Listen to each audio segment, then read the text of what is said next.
Hej, jeg hedder Christian Friis, og jeg vil gerne fortælle dig lidt om min YouTube-kanal. Friis IT er en kanal specifikt lavet til at hjælpe de fleste ældre danskere og andre, der ikke forstår sig så godt på computer, med deres computerproblemer. Mit mål er at gøre dette med et så simpelt dansk sprog som muligt, hvor jeg undgår farver. Det første jeg vil dække er, hvordan du bruger YouTube til at abonnere på min kanal, så du kan følge med i mine videoer og stille spørgsmål, som jeg kan besvare eller adressere i en fremtidig video. Eftersom du allerede ser den her video, kan jeg forestille mig, at du har en nogenlunde god idé om, hvad YouTube er for noget, men for en sikkerheds skyld vil jeg forklare det alligevel. YouTube er et sted på internettet, hvor hvem som helst har mulighed for at offentliggøre videooptagelser til frit forbrug for alle. Det, der gør YouTube velegnet til mine videoer, er området til kommentarer lige nede under selve videoen, som man kan benytte sig af, hvis man har en Google-konto.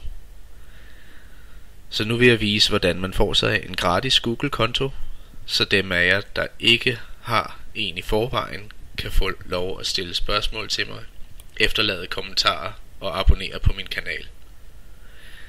Et godt tip, inden vi går i gang, er, at du kan sætte videoen på pause og starte den igen med mellemrumstasten på dit tastatur, og have videoen åben i sin egen fane, imens du følger instruktionerne i en anden fane.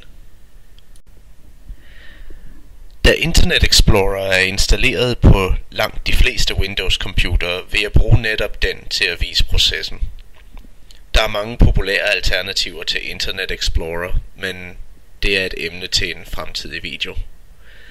Når du har åbnet Internet Explorer eller din egen foretrukne browser, brug da musen til at markere adressefeltet, som findes øverst, som her vist i videoen.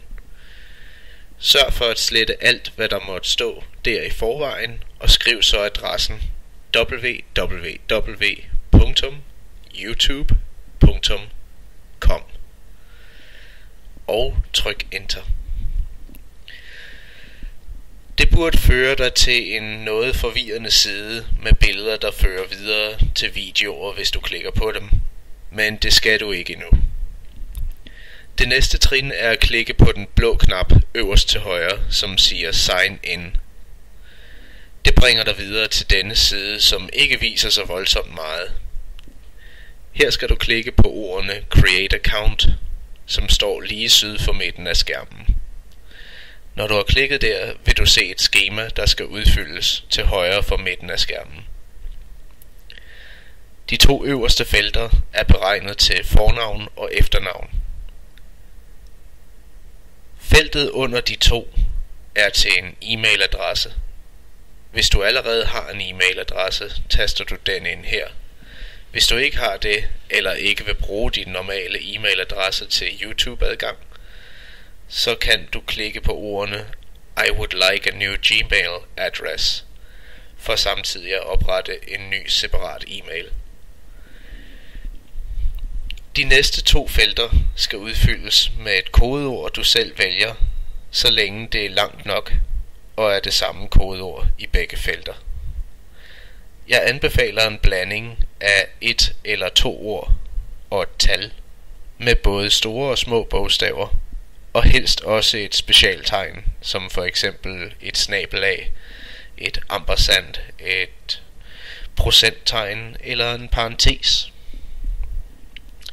Nedenunder det felt skal du udfylde din fødselsdato, vælge dit køn og udfylde et mobiltelefonnummer.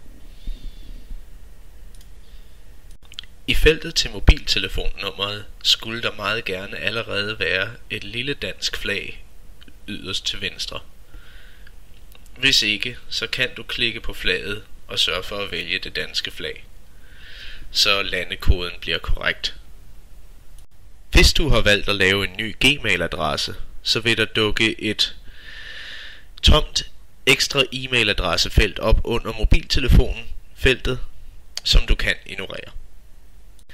Fjern derefter fluebenet i den øverste af de to kasser under feltet til mobiltelefonnummeret, og lad den anden kasse være tom. Det næste du skal gøre er at tyde teksten eller tallene i det lille billede og skrive den i tekstboksen under billedet, før du til sidst sikrer dig, at din lokation er sat til det rigtige land. Klik på den blå knap i bunden af skemaet, rul tekstboksen ned til bunden og klik på den blå knap, hvor der står I agree.